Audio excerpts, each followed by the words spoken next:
ہم اور نہیں ہے ان کو بھی بہی علم اس کے بارے میں کوئی علم. وما للظالمین اور نہیں ہے ظالموں کے لیے من نصیر کوئی بھی مددگار.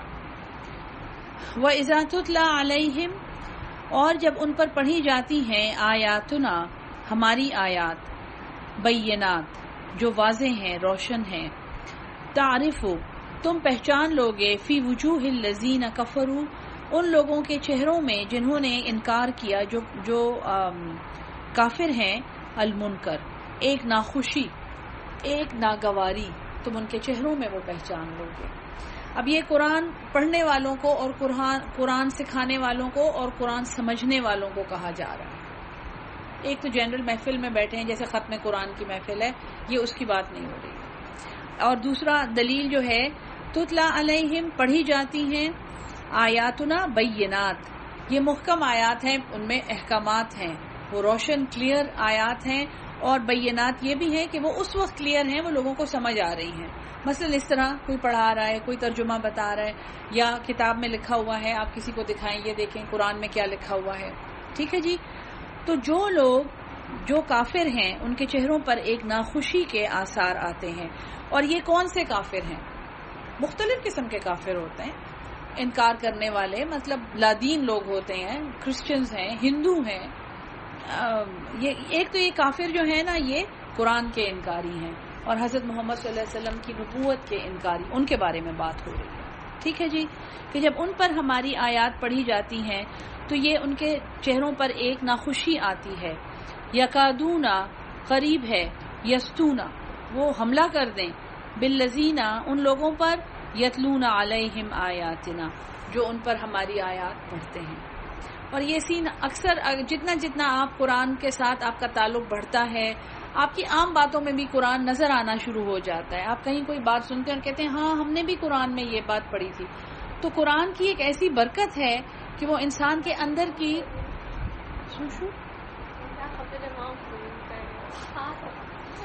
تو قرآن کی ایک ایسی برکت ہے کہ وہ انسان کی اندر کی صفائی کے ساتھ ساتھ آہستہ آہستہ اس کی ایکسٹرنل ماحول بھی انسان کا صاف ہونا شروع ہو جاتا ہے.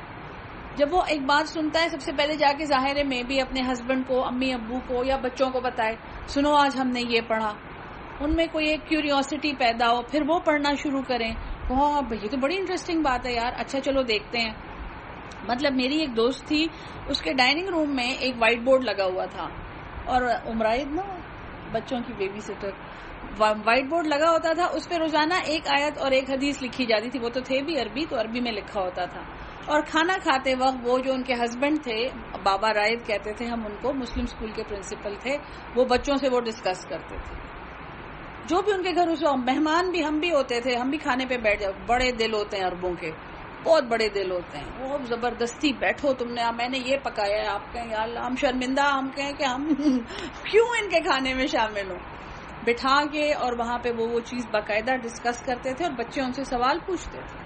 تو آپ سوچیں جس گھر میں روزانہ ایک آیت ایک حدیث کھانے پہ ڈسکس ہو رہی ہے وہ بچے سوتے ہوئے بھی وہی سوچتے ہوں گے.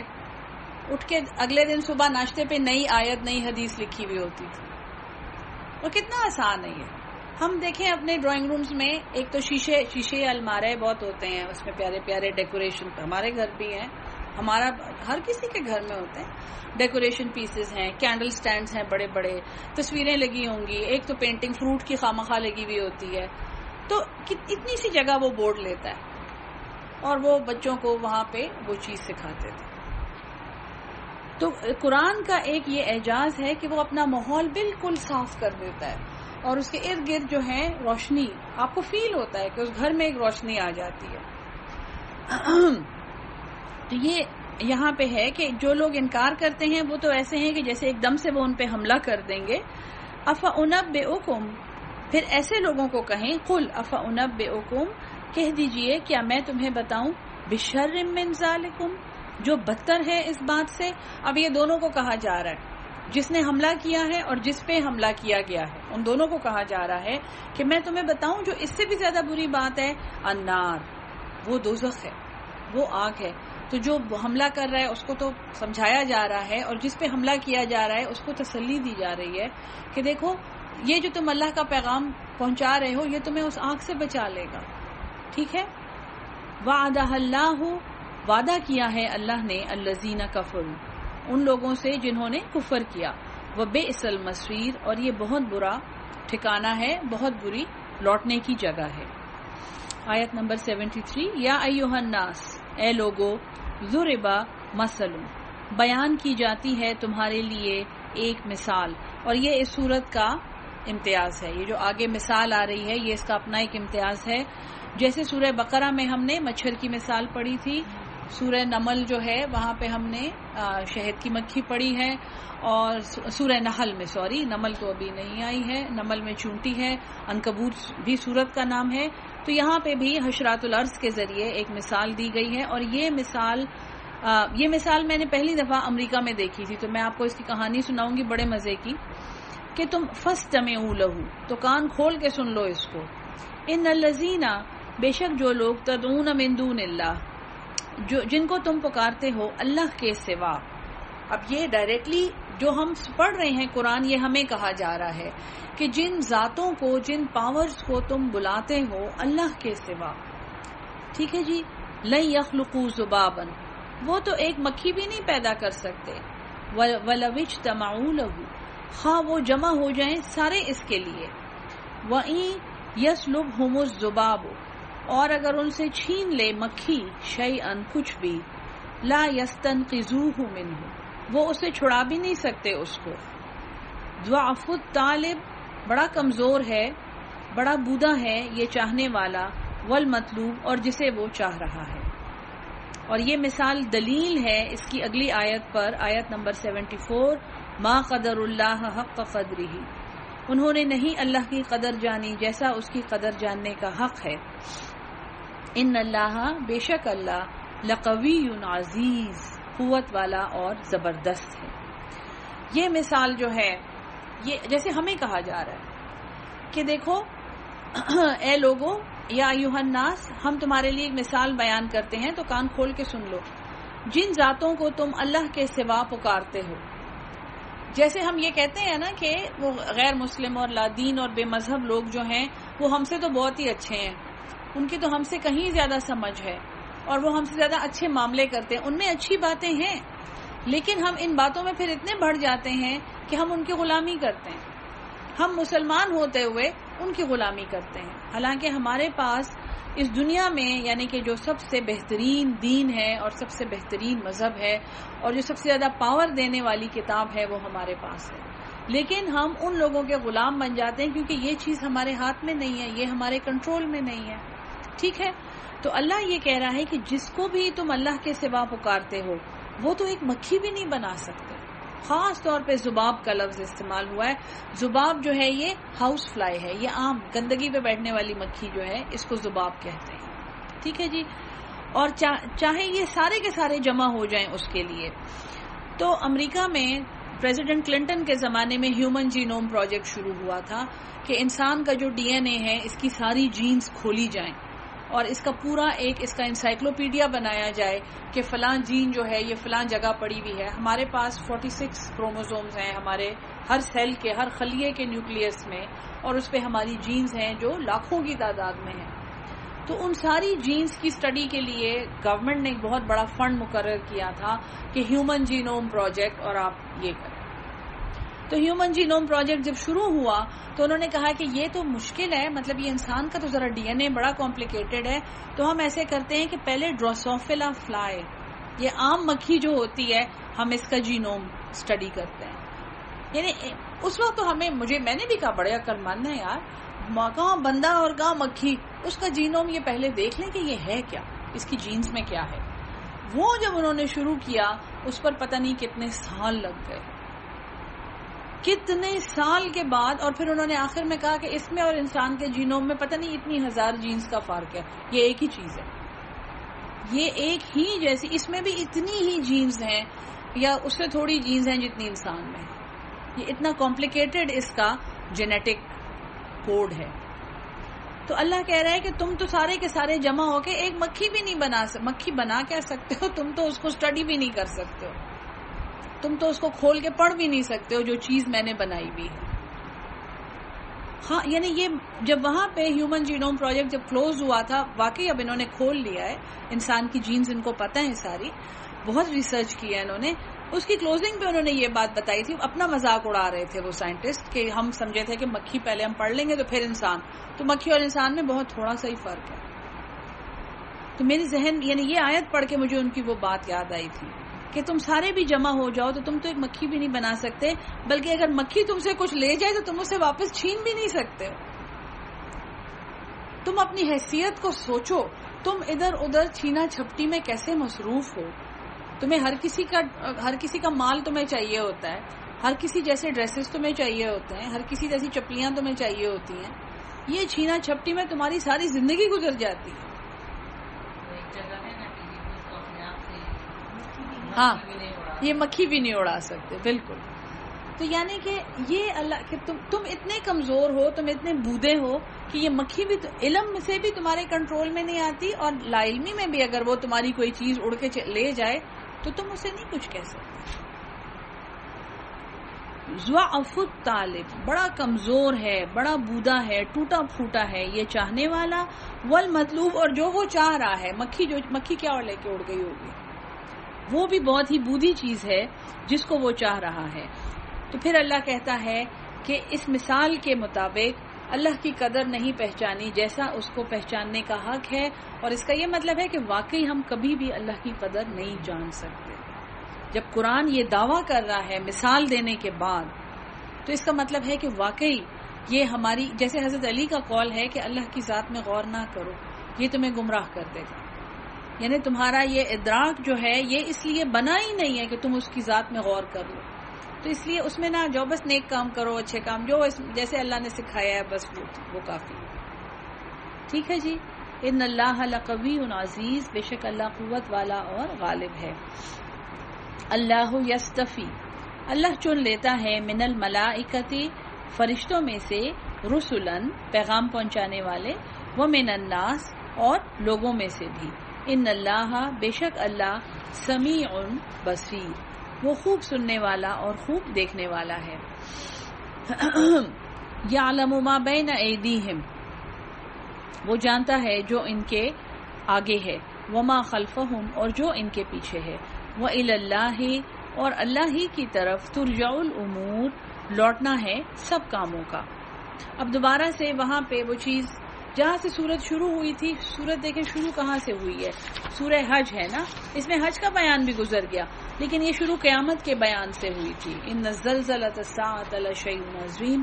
تو وہاں سے اللہ تعالیٰ، اب یہ جو کلوزنگ ہو رہی ہے نا، کیونکہ میں نے آپ کو کہا ہے کہ قرآن کی صورتیں جو ہیں یہ سائیکلک ہوتی ہیں، تو کلوزنگ میں بھی اللہ اس سبجیکٹ کو ایڈریس کر رہا ہے کہ یا ایھا الذین آمنوا، پہلی دفعہ یہ آیا ہے یا ایھا الذین آمنوا، یا ایھا الذین آمنوا ارکعوا واسجدوا واعبدوا ربکم. یہ اب اللہ بتا رہا ہے کہ وہ جو ایک عظیم زلزلہ آنے والا ہے، تو ایمان والو وہ سب انسانوں پہ آ رہا ہے، سب جیسے بار بار یا ایھا الناس کر کے ایڈریس کیا گیا ہے. تو اے ایمان والو، کیا فارمولا ہے کہ آپ اس وقت کی جزا و فضا سے اور اس دہشت سے آپ بچ سکتے ہیں، آپ اپنا حساب آسان کر سکتے ہیں. تو ایک تو رکوع، ایک تو ڈائریکٹ حکم ہے کہ رکوع کرو، مطلب نماز پڑھو. رکوع کا کیا مطلب ہے؟ جھک جاؤ، جھک جاؤ، اللہ کے سامنے جھک جاؤ. واسجدوا، اور اپنی پیشانیاں زمین پہ ٹیک دو اس کے سامنے. انتہائی عاجزی، انتہائی عاجزی. یہ ایک یہودی خاتون ہے لیسلی ہیسلٹن، بڑی زبردست کتابیں ہیں ان کی. تو انہوں نے سجدے کے بارے میں لکھا ہے کہ یہ سجدہ جو مسلمان جو سجدہ کرتے ہیں، تو یہ بالکل ایسا ہے جیسے بندر انتہائی عاجزی میں، یا ڈر کے جب بندر ایک حرکت کرتا ہے تو وہ یہ کرتا ہے. جب بندر بہت زیادہ ڈر جاتا ہے تو وہ زمین پہ اپنا ماتھا ٹیک کے اور اپنا یہ بیک اینڈ جو ہے اس کو ایسے اٹھا لیتا ہے اور بس اس طرح اس پوزیشن میں پڑا رہتا ہے. تو یعنی ایک جانور کی طرف سے انتہائی عاجزی کا یہ اظہار ہے، جب وہ سمجھتا ہے کہ اب میں عاجز ہو گیا ہوں، اب میں مجبور ہو گیا ہوں. تو انہوں نے یہ لکھا ہے کہ مسلمانوں کو ان کے اللہ نے یہ سجدہ اسی لیے سکھایا ہے کہ یہ ان کی انتہائی عاجزی کا اظہار ہے، کہ اللہ کے سامنے اپنا ماتھا اور ناک رگڑنا زمین کے اوپر، یہ انتہائی درجے کی عاجزی ہے. اور حدیث میں بھی یہ ہے کہ سجدے میں دعا کیا کرو کیونکہ تم اپنے اللہ سے بہت قریب ہوتے ہو اس وقت. ٹھیک ہے، ایک تو اور کچھ نظر نہیں آ رہا ہوتا، سب کچھ بند ہوتا ہے، اور انسان ایک ایسی پوزیشن میں ہوتا ہے جس سے زیادہ وہ جھک نہیں سکتا. تو تم اللہ کے سامنے جھک جاؤ اور اپنی پیشانیاں اس کے سامنے ٹیک دو. وَاعْبُدُوا، اور اس کی فرما برداری کرو. ربکم، اپنے رب کی. وَافْعَلُوا، اور وہ کرو الخیر، اچھے کام.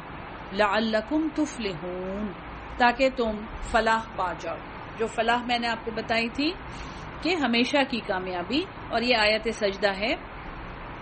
تو اللہ تعالیٰ نے یہی کہ اللہ کی رضا اور اس کے اذن کے سامنے اپنا سب کچھ تج کر دینا، اپنا سب کچھ چھوڑ دینا، یہ وہ فارمولا ہے. اور پھر نیک کام کرنا، یہ فلاح کا فارمولا اللہ نے یہاں بتایا ہے. وجاہدوا فی اللہ، اور کوشش کرو اللہ کی ذات میں، اللہ کی راہ میں. دیکھیں، وجاہدوا فی سبیل اللہ نہیں کہا ہے، یہ اس آیت کا ایک اصرار ہے. وجاہدوا فی اللہ. اور یہ ایک اور جگہ پہ اللہ تعالیٰ نے کہا ہے کہ وجاہدوا فینا، جو کوشش کرتے ہیں ہم میں، ہماری ذات میں. یہ دو آیات ایسی ہیں، وجاہدوا فی اللہ ایک یہ ہے، اور ایک ہے وجاہدوا فینا. وہاں پہ ہے لنہدینہم سبلنا.